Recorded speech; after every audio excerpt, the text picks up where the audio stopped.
Hello प्रिय दोस्तों, आपका स्वागत है इंडिया जी के क्लासेज हार्दिक के अंतर्गत। आप यूट्यूब चैनल पर जाकर के इंडिया जी के क्लासेज हार्दिक टाइप करें और बेल आइकन को दबा करके चैनल को सब्सक्राइब करें। प्रिय दोस्तों, आपका स्वागत है इस क्लास के अंतर्गत। आज हम इस क्लास के अंतर्गत चर्चा करेंगे आचार संहिता किसे कहते हैं, आचार संहिता का समय काल क्या होता है और आचार संहिता कौन लागू करता है। इन बातों को समझने के साथ साथ हम चर्चा करेंगे कि हमारे देश के अंतर्गत चुनाव कौन सी संस्थाएं कराती हैं और उनकी क्या जिम्मेदारी है। प्रिय दोस्तों, आचार संहिता का कहीं ना कहीं अर्थ स्वतंत्र चुनाव कराने वाली संस्थाओं से भी जुड़ा है, इसलिए इन सारी बातों पर चर्चा करेंगे। मैं आपको बता दूं, हमारे देश के अंतर्गत दो संस्थाएं चुनाव कराती हैं। एक तो कराती है भारतीय निर्वाचन आयोग संस्था चुनाव कराती है। कौन सी संस्था चुनाव कराती है? भारतीय निर्वाचन आयोग संस्था चुनाव कराती है। भारतीय निर्वाचन आयोग, भारतीय निर्वाचन आयोग जो संस्था चुनाव कराती है वो पूरे देश का एक मतलब पूरे देश की एक होती है। और इसकी जो स्थापना हुई वो 25 जनवरी 1950 को हुई। भारतीय निर्वाचन आयोग की स्थापना कब हुई? 25 जनवरी 1950 को हुई। और दूसरी संस्था होती है राज्य निर्वाचन आयोग। राज्य निर्वाचन आयोग, राज्य निर्वाचन आयोग, ये हर राज्य का अलग अलग होता है। और राजस्थान के अंतर्गत, राजस्थान में राज्य निर्वाचन आयोग का गठन जुलाई 1994 में हुआ था। राजस्थान में राज्य निर्वाचन आयोग का निर्माण जुलाई 1994 में हुआ। प्रिय दोस्तों, मैं आपको इसके साथ बता दूं, भारतीय निर्वाचन आयोग ये है, ये 3 सदस्यीय है। कितने सदस्यीय है? 3 सदस्यीय।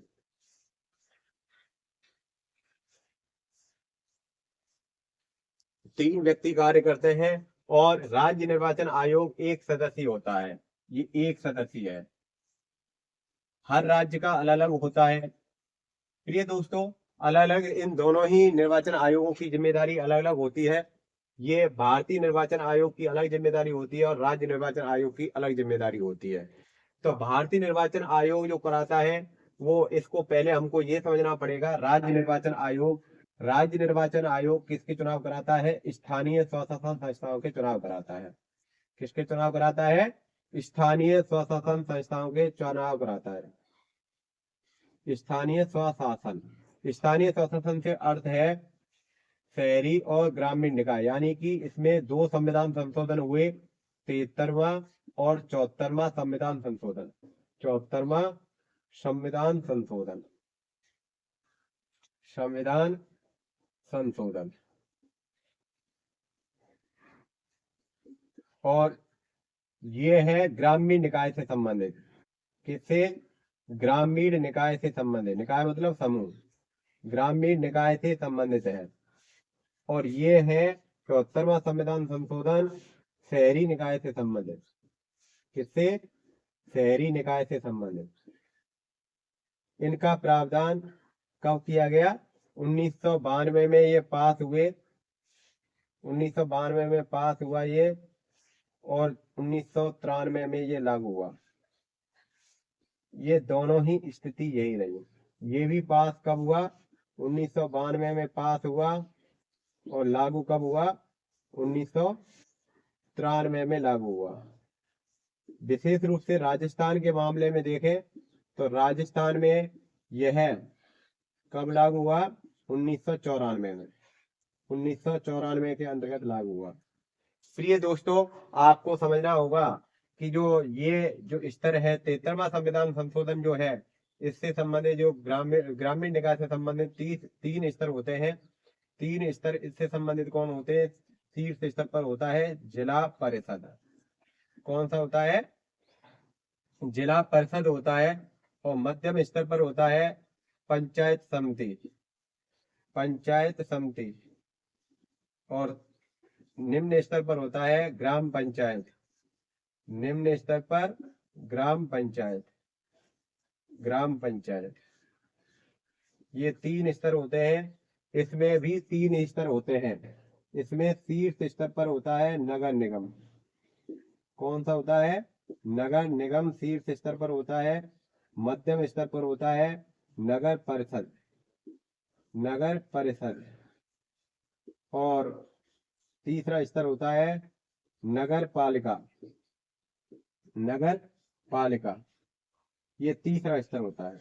प्रिय दोस्तों, ये तीन स्तर होते हैं। इनके चुनाव कराने की जिम्मेदारी राज्य निर्वाचन आयोग की होती है। राज्य निर्वाचन आयोग इनके चुनाव कराता है और इन चुनावों के अलावा जितने भी चुनाव होते हैं उन सब चुनावों को कराने की जिम्मेदारी भारतीय निर्वाचन आयोग की होती है। ध्यान से सुन लो, इन चुनावों को कराने के अलावा, इन संस्थाओं के चुनावों को कराने के अलावा, जिला परिषद के चुनाव कराने के अलावा, जिला परिषद, पंचायत समिति, ग्राम पंचायत, नगर निगम, नगर परिषद, नगर पालिका, इनके चुनावों के अलावा जितने भी भारत के अंदर के चुनाव होते हैं उन चुनावों को कौन कराता है? भारतीय निर्वाचन आयोग चुनाव कराता है।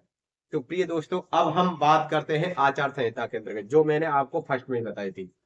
आचार संहिता, भारतीय निर्वाचन आयोग जब चुनाव करा रहा है तो भारतीय निर्वाचन आयोग चुनाव से पहले कुछ दिशा निर्देश जारी करेगा राजनीतिक दलों के लिए, राजनीतिक दलों के लिए, सरकार के लिए, उम्मीदवारों के लिए, जनता के लिए, कि चुनाव काल के दौरान आपको इन निर्देशों का पालन करना है। उसको कहते हैं हम आचार संहिता। आचार संहिता का समय काल चुनाव की तिथि की घोषणा से लेकर के, जब भी चुनाव की तिथि की घोषणा हो गई है और चुनाव के परिणाम तक जो समय रहता है वो आचार संहिता का रहता है। प्रिय दोस्तों, इनको लागू कौन करता है? लागू यदि भारतीय निर्वाचन आयोग चुनाव करा है तो भारतीय निर्वाचन आयोग लागू करेगा, और यदि राज्य चुनाव आयोग यदि चुनाव करा रहा है तो राज्य निर्वाचन आयोग इसको लागू करेगा। तो आपके प्रिय दोस्तों, ये अच्छे से समझ में आ गया होगा कि आचार संहिता किसे कहते हैं, इसे कौन लागू करता है और इसका समय काल क्या होता है। तो प्रिय दोस्तों, ये मैंने आज की इस क्लास के अंदर समझाने का प्रयास किया। और भारतीय निर्वाचन आयोग के एक आध मैं आपको उदाहरण बता दूं कि राष्ट्रपति के चुनाव होना, उपराष्ट्रपति के चुनाव होना, लोकसभा के चुनाव होना, विधानसभा के चुनाव होना, लोकसभा के चुनाव ही लोकसभा के चुनाव निर्वाचित सदस्य मिलकर के प्रधानमंत्री का चुनाव करते हैं और विधानसभा के सदस्य मिलकर के मुख्यमंत्री का चुनाव करते हैं। राज्यसभा के चुनाव कराना, बाकी के मतलब मैंने कह दिया कि इन चुनावों के अलावा जितने भी चुनाव होते हैं उन सारे चुनावों को कौन कराता है? भारतीय निर्वाचन आयोग कराता है। प्रिय दोस्तों, अभी हाल फिलहाल में 5 राज्यों के अंतर्गत चुनाव चल रहे हैं। उन 5 राज्यों के अंतर्गत मिजोरम है, छत्तीसगढ़ है, राजस्थान है और मध्य प्रदेश है और तुम्हारा तेलंगाना है। इन 5 राज्यों के अंतर्गत विधानसभा के चुनाव चल रहे हैं। तो उन चुनावों को कौन करा रहा है? भारतीय निर्वाचन आयोग करा रहा है। राजस्थान के अंतर्गत पहले भारतीय निर्वाचन आयोग ने चुनाव की तिथि की घोषणा 23 नवंबर 2023 को की थी, लेकिन अब इसकी तिथि की घोषणा इन्होंने 23 तारीख को बदल करके 25 नवंबर 2023 कर दिया है। तो प्रिय दोस्तों, मैंने इस क्लास के अंतर्गत आपको आचार संहिता का क्या अर्थ होता है और आचार संहिता का समय काल क्या होता है, आचार संहिता किसे कहते हैं, ये हर नागरिक के मन में इच्छा जगती है कि भाई इसके बारे में हमें पता होना चाहिए, पर लेकिन कुछ इसके क्रियाकलापों के बारे में जानते हैं, इसका एक्चुअल अर्थ नहीं जानते। मैंने इस क्लास के अंतर्गत यही समझाने का प्रयास किया कि आचार संहिता का एक्चुअल में अर्थ होता क्या है। हम क्या है कि आचार संहिता के अंतर्गत जो गतिविधियां होती हैं उनको हम कहते हैं कि ये आचार संहिता के अंतर्गत नहीं होता, ये आचार संहिता के अंतर्गत। अरे भाई, वो आचार संहिता के क्रियाकलाप है, यानी कि निर्देश है, उनको यानी कि निर्देशों को ही तो आचार संहिता कहते हैं। तो एक्चुअल में अर्थ और कार्य थोड़ा सा मैंने अच्छे से समझाने का प्रयास किया। प्रिय दोस्तों, आपको ये वीडियो अच्छी लगी हो तो वीडियो को लाइक करना, कमेंट जरूर करना और शेयर करना। मिलते हैं अगली क्लास के अंतर्गत। जय हिंद।